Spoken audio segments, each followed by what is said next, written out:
Il est 7h12 sur Europe 1 et Jacques Serret, vous recevez ce matin Nicolas Pouvremonti, directeur de l'Observatoire de l'immigration et de la démographie et auteur de l'ouvrage Immigration, mythes et réalités aux éditions Fayard. Bonjour Nicolas Pouvremonti. Bonjour. Merci d'être avec nous ce matin sur Europe 1. Nombreux sont les Français qui ont déjà commandé un repas sur Uber Eats ou Deliveroo. C'est même parfois devenu pour certains un réflexe du quotidien. Mais derrière cette facilité se cache une réalité beaucoup plus sombre. 4 associations de livreurs attaquent ces plateformes de livraison de repas pour traite d'êtres humains. Et une étude inédite de l'Institut de recherche pour le développement, un établissement public sous tutelle ministérielle, révèle des chiffres chocs. 98% des livreurs sont immigrés et près des 2/3, 64%, sont sans papier. Nicolas Pouvremonti, est-ce que ces chiffres vous ont surpris ou est-ce que c'est la confirmation de ce que vous observez depuis des années ? Écoutez, c'est la confirmation d'un phénomène que chacun peut constater. C'est vrai que cette activité des livraisons à vélo, elle a émergé de manière très rapide et très visible dans les villes de France depuis 4 ou 5 ans. Clairement, la période du confinement a été un accélérateur pour ces livraisons à domicile. On savait qu'il y avait une surreprésentation de profils d'immigrés parmi ces livreurs et un phénomène de présence en situation irrégulière. Et ce qui marque parmi les enseignements de cette étude, qui a été menée sur échantillon à Paris et à Bordeaux, c'est le caractère non seulement nombreux, mais même majoritaire de l'immigration clandestine. Vous l'avez dit, 64% des livreurs n'ont pas de titre de séjour. Il faut ajouter à ça 12% de livreurs qui n'ont qu'un document de séjour valable 1 an. Il est probable que ces livreurs se maintiendront à l'expiration du document et basculeront en situation irrégulière. Donc on parle d'une filière véritable de travail en situation irrégulière. C'est la question que j'allais vous poser, parce que là, vu que ça dépasse le cadre majoritaire, est-ce qu'on peut parler d'une véritable filière d'immigration clandestine organisée autour de ces plateformes de livraison ? En tout cas, c'est très clairement une filière de travail massif en situation irrégulière. Et c'est vrai que l'inaction de l'État, il faut le dire, envers ces plateformes pose question, parce qu'on a là un phénomène qui n'est pas caché, c'est le moins qu'on puisse dire. S'il y a une pratique du travail irrégulier qui est très visible, c'est celle-ci. Il y a d'autres pratiques, hélas, dans les arrière-salles de cuisine, dans des aspects de métiers moins visibles. Là, on parle vraiment d'un phénomène très ostensible dans les rues de France. Sur le profil de ces livreurs, par ailleurs, vous l'avez dit, beaucoup d'immigrés récents, 97% d'immigrés arrivés au cours des 10 dernières années. Un travail qui est généralement la seule activité de ces personnes en France. 90% d'entre eux n'ont pas d'autre travail ou ne font pas d'études à côté. Donc, ce n'est pas un à côté. Il y a 10 ans, lorsque ces plateformes ont émergé, c'était un nouvel exemple de travail étudiant, on va dire, parmi d'autres, que de livrer sur ces plateformes. C'est maintenant devenu une activité à temps plein et une activité qui est largement subie et temporaire, puisque on sait aussi, grâce à cette étude, que 90% des livreurs en situation irrégulière cesseront l'activité de livraison à temps plein lorsqu'ils auront obtenu un titre de séjour. Alors, c'est visible. Est-ce que ça veut dire, du coup, que l'État ferme les yeux ? En tout cas, l'inaction des administrations sur ce sujet ne peut qu'amener à poser ce genre de constat. Et c'est d'autant plus problématique que les conditions de travail qui sont effectivement imposées à ces livreurs sont dramatiques. Ça pose 2 questions. Ça pose une question de cohérence de nos politiques migratoires. Il est absolument anormal qu'on ait en France 70 000 à 100 000 livreurs dont des 2/3 sont en situation irrégulière et que l'État ne fasse rien. Ça, c'est une question d'application des lois et de défaillance de l'État dans l'application des lois en matière d'immigration. Puis il y a un autre type de question, et c'est la nature de la plainte déposée par les associations, qui a à voir avec le caractère très exploitant, très insoutenable par beaucoup d'aspects des conditions de travail de ces livreurs.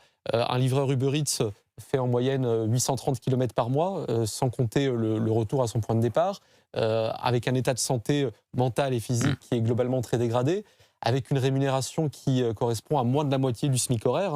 La rémunération horaire de ces livreurs, c'est 5,83 € brut de l'heure. Le SMIC horaire, il est à 12 €. Donc sur à peu près tous les plans possibles, l'inaction des services compétents de l'État pose beaucoup de questions. Inaction de l'État, mais il y a aussi la question de ces plateformes.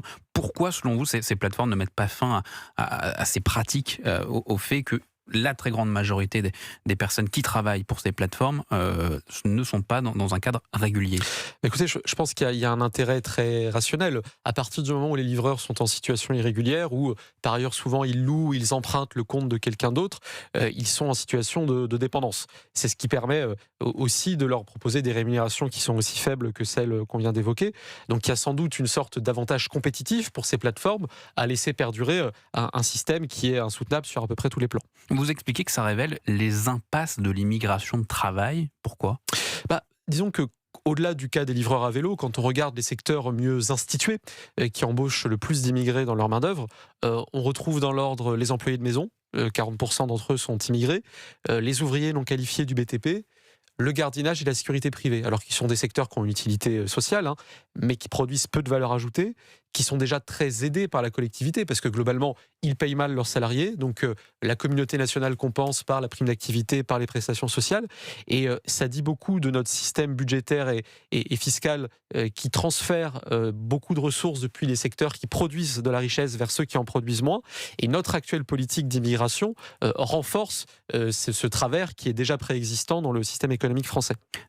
Est-ce qu'on crée finalement un système dont on dépend mais qu'on refuse de regarder en face? C'est ça aujourd'hui la réalité? Oui, en tout cas, il y a un certain nombre de secteurs qui se sont rendus dépendants à une immigration de travail nombreuse et peu qualifiée. Et c'est problématique sur à peu près tous les plans. D'abord pour la politique migratoire de la nation, parce qu'il n'y a jamais d'immigration de travail sans immigration familiale. À partir du moment où on a un titre de séjour, en tout cas, ce qui n'est pas le cas de la plupart de ces livreurs, au bout de 18 mois, on a un droit au regroupement familial et ça pose un certain nombre de questions, évidemment. C'est aussi problématique parce que ces secteurs qui se sont rendus dépendants sont désincités à faire les investissements, par exemple en automatisation, qui leur permettront demain d'être plus productifs, plus compétitifs. Et puis ça pose les grandes questions budgétaires et fiscales qu'on vient d'évoquer. Nicolas Pouvremonti, tout le paradoxe, c'est que ces livreurs travaillent essentiellement, pas que, mais essentiellement, dans des grandes villes où bien souvent les habitants votent à gauche, voire à l'extrême gauche. Comment est-ce que vous expliquez, vous, ce paradoxe?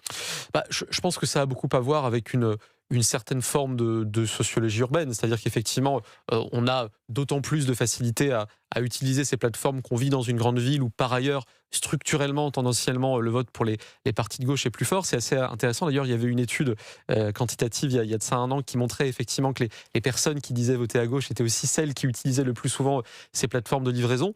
Je pense que ça interroge parce que j'évoquais la responsabilité des plateformes, mais il y a aussi une responsabilité des consommateurs. Sur les deux plans évoqués, si on estime que ces conditions de travail ne sont pas défendables, il faut peut-être se poser la question avant d'utiliser ces plateformes. Et si on estime aussi que la lutte contre l'immigration irrégulière doit être un vrai sujet, qu'on ne doit pas la tolérer, qu'on ne doit pas l'encourager en soutenant des plateformes qui vivent essentiellement de cette immigration irrégulière, il faut aussi peut-être aller chercher son repas soi-même. Merci beaucoup Nicolas Pouvremonti. Je rappelle que vous êtes directeur de l'Observatoire de l'immigration et de la démographie. Très bonne journée à vous. Merci à vous.